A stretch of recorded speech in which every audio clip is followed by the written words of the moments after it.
Hi, welcome to KXAN Plus. I'm your host, Esmeralda Zamora, and we have our What's Driving You Crazy segment where we talk all things traffic with our traffic expert, Erica Brennes, who is with me right now today to talk about an update in a construction project we've been following.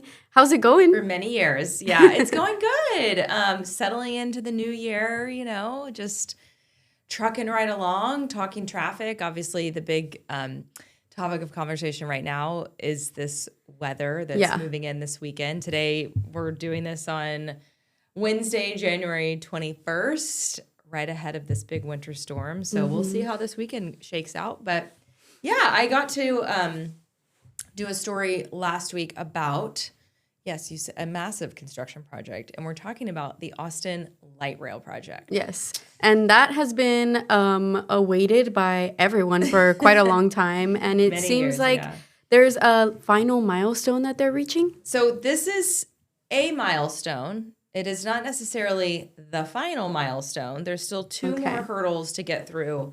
But the Austin Transit Partnership basically says this is a big one. And let me read so I get the verbiage correct, and then we won't say it again because it's kind of tricky. And, I like to keep things very conversational and just make it very digestible. So here's this milestone. The Austin Transit Partnership has reached a major milestone for the Austin Light Rail project. Here's what they got. They got a record of decision from the Federal Transit Administration for its final environmental impact statement. What does that mean? That basically, according to ATP, means we are one step closer in securing federal funding. It's basically like a good sign that the Federal Transit Administration is seeing what Austin is doing. They have received their environmental impact statement and they say, okay, a record of decision. So, well, because here's the thing. This thing is not cheap. It's a $7 billion project. Crazy. And it is a billion percent relying on federal funding. And so, without federal funding, this thing is going to have a real hard time becoming a reality. And for those that are, new around here, this is something that Austin voters approved during the November 2020 election. And there have been, under the guise of Project Connect. Project Connect would include building a new light rail line, which is different than the red line, than the Cap Metro red line. So they did want me to clarify that this isn't something that exists. It's electric. It's different than what you see right now with the Metro red line. And it's hitting some of the most major streets that we have in town. This is some video that we've shared previously. Yeah. I'm going to bring it full so that we can take a look at that. I know. There's these are artist renderings that ATP provided for us, and that's the part that would go over Lady Bird Lake, so a new bridge. But yeah, starting kind of on that north side of the UT campus, headed south to downtown. Maybe one day going to the airport. Maybe one day going to the airport. I know. You see that black line around that part of the map. That's future. And it is interesting because, what voters voted on originally did include a larger footprint. But now this is a scaled down. They said, the opportunities are endless for expansion, but we're going to start with phase one that will be just under 10 miles. So 9.8 miles of track, again, that starts just north of the UT campus, heading south to downtown. There'll be 15 stops along that route. And then they'll go a teensy bit onto South Congress, basically stopping at Old Torf, but then also go towards the east along Riverside Drive. So that's kind of interesting. Helpful, right? Helpful, sure. I'd love it to be bigger, but if this is how we have to start, then I guess this is how we have to start. So maybe one day we'll get it from Georgetown all the way to Buda. I know. That would be amazing, right? Or Kyle. Southwest Austin. Yeah, I think, you have to commend those who are championing this and trying to make this a reality. because it's not easy. So that looks crazy. yeah, I mean, it does look really nice. It's very walkable too. Very walkable. So Greg Canale, who is the CEO of the Austin Transit Partnership, and just a side note, the Austin Transit Partnership was created by this vote back in November of 2020. So that didn't exist. And their mission is to make Austin Light Rail a reality. Mm-hmm. Now, over the last, 5 years, there have been other parts of Project Connect that have moved forward, including the stop at Q2 Stadium. So there's been some Cap Metro expansion, some reworked routes and that sort of thing. But obviously the big kahuna here is this Austin Light Rail project. Yeah. Yeah. I mean, exciting. It is exciting. What's also interesting is that it seems to be humming along, because they have said that by, the spring, so just in the next couple of months, they hope to award the designer in like the construction phase. So one more milestone. Let me see where that, I just want to get all of this super right, because, I don't want to misspeak. And it's a big project. It is a big project, and it has a lot of history. This is even something that Austin voters had on the ballot in 2000. Yeah. So, this is a long time coming.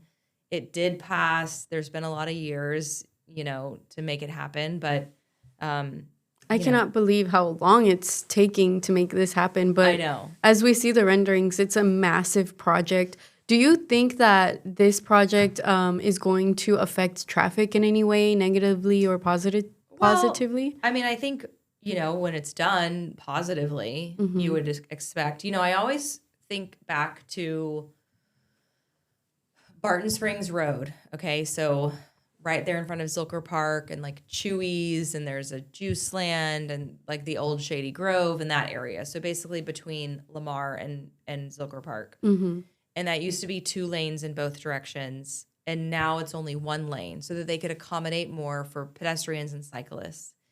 And even I remember hearing this thinking, oh my God, this is going to be a nightmare. Why are they doing this? It's actually not that bad, because there is some land acquisition that's going to have to happen with this. So I'll read this part to you. So it will primarily be located within the existing transportation right-of-way. However, full and in some cases partial land acquisition will be required. So the project is going to require 27 full property acquisitions. Wow. Right. And 26 partial acquisitions. So this means there will be 71 businesses displaced. Wow.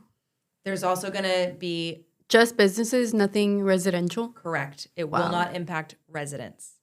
But businesses, that's a big deal. Yes. So I did ask, can you tell me every single business that this would... not yet, basically. We got to get some... confirmation. Some more, a little bit further down the road. What's interesting is that, so in total, 62 acres of land. And that is, okay, so at the end, you want to pull up the map? Yeah. Because at the end of the rail, okay, so closer to the airport. Down here. Yes, there is going to be and this is right here. Okay, it's an operations and maintenance facility near Highway 183 and Highway 71. So basically right near the airport. Right here and right here. Near Airport Commerce Drive. And that area is going to require the largest land acquisition, which is 62 acres of property, and will displace 22 businesses. Wow. And they say it's in a light industrial use area. So, I had said there'd be 71 businesses. Well, 22 of those are coming just from that area where the operations and maintenance facility will be located. So not too many businesses from this area, like the... Well, in total, so we'll do the math. 71 minus 22. So about 50 along the rest of the footprint. So it's going to be interesting. They do say as long as all of this keeps going ahead, they hope to have the final design and construction for 2027. So that would be next year. Yeah, that's coming close. It is coming close. But, Greg Canali, the CEO, said light rail is coming. He is like, this is happening. So I think there's a lot of people, if you build it, they will come kind of thing. Like there will be people that absolutely use this, that rely on it, that's going to enable them to live along the rail line, potentially not have a car. Very walkable, yeah. Right. Get to downtown, do their thing. I mean, so, I think save it's money cool. on transportation. Yeah. They instead said of Ubering, lifting. Yeah. Or, driving yourself, I mean, so, because that's ultimately the goal. So they say that the rail line will run every 5 minutes during peak hours. Wow. It's expected to service 29,000 riders during the work week by 2045, so like 10 years from now. And by that point, the projection is that the regional population growth will be towards 4.7 million residents. Mm. And for park and ride, because I have the map up, I'm looking at it right now on our website. It looks like there's only one area for park and ride. I know. And in this update, it said there would be more than one park and ride. So, and the park and rides are key. Oh, there's 3. There is 3. It is supposed to be 3. I feel like they should have them at every stop. I know. Wouldn't that be nice? That would be Realistically, that ain't happening. However, at least 3 is nice because that is, I mean, in my past life when I wasn't doing TV and working these crazy weird hours that don't, that aren't complementary to mass transit, I did take the bus in and out of downtown Austin from home in Southwest Austin. And without a park and ride, it was pretty limiting. So, I mean, if this is going to have a park and ride near my home, I'm definitely taking it. Yeah. I mean, so one thing they said in regard to this milestone, they said that the project is notable for completing this federal environmental impact statement in under 2 years, making it the first major transit project to do so within the federal guideline. So and it's much faster than similar projects, which often take 5 to 7 years. Wow. So they were also like, this is a good indicator of like how the federal, administration is feeling about all of this. Yeah. Because it was, got the green light much faster than typical. So, we'll see. It's going to be a long time.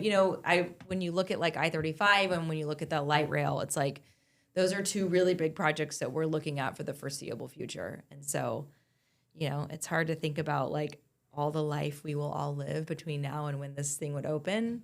But it's exciting to be living here when this thing is going to open, right? Yeah. And see the impact and the change and the foot traffic we're going to get along this light rail. So yeah, I know. So that's the latest in that. Obviously with, they had said that they're expected in the next couple months again to award a design and construction contract. So that will be the next time we probably do an update. We might next month. I will say I don't want to like muddy the waters, but Attorney General Ken Paxton is he is questioning sort of the funding behind all of this, and so that we'll see what happens with that. That'll be next month in February. Might be a bump in the road. I know, and it just seems like this is like par for the course when it comes to these kind of projects. So that'll be the next thing we probably talk about next month. Mm-hmm. It's not new news, but then we'll see what happens over the next several months if this design and construction project contract gets awarded. Yeah, well, thank you for sharing all of this with us. And for anyone who wants to read more. It's complex, to say the least. Because it has a lot of details into this story. We have this article on our website that Erica wrote, and it has more information, right? Yeah. More in-depth. You can, and obviously another thing that we'll be following up on more is obviously about this land acquisition. One of the... they're going to build this beautiful new bridge over Lady Bird Lake that is complementary to the new I-35 project that's right there as well. But part of that includes the displacement of a community facility, the Waller Creek Boathouse, and permanent acquisition of part of the historic parkland at Waller Beach at Town Lake Metro Park. That's going to be another update we can follow when the time comes. So, I mean, it's kind of part of growth, and, you hate to see that, but we'll be following it closely. Yeah, and we'll have all those updates for you right here on KXAN Plus. Yep. Erica, thanks for joining me, and we'll see you next time. Thank you.